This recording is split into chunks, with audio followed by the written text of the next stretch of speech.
Fly music present music by Santosh Bunty.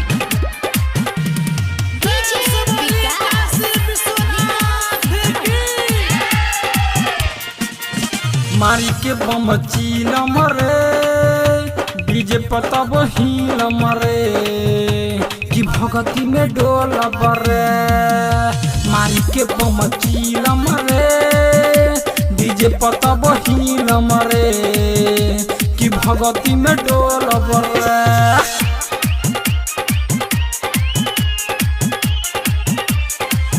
जल ढारब हम सबसे आगारी कि आइल बाटे सावन के सोमारी। जल ढारब हम सबसे आगारी कि आइल बाटे सावन के सोमारी।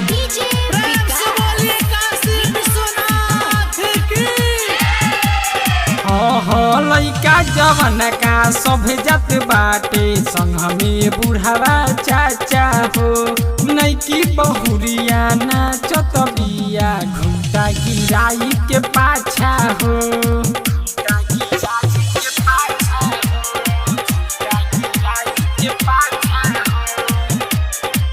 हो लइका जवन का सब जात बाटे संग में बुढ़ावा काका हो। नैकी बहुरिया नाचत बिया घुमटा गिराई के पाछा हो। बजाई के हो गाना देखी सारा जमाना, बजाई के हो गाना देखी सारा जमाना कि मलावा के हो ठेलाली की न बरे। मारी के बम चील मरे डीजे पता बहिल मरे कि भगती में डोल बरे।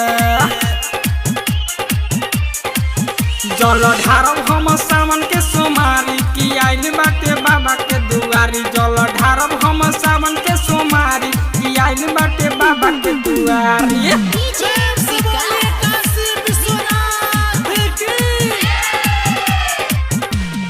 ओम प्रकाश जात बारे भाभी के संग देव घरे। कमल ओम झूम के नाची संघवा में वो करल भर रे।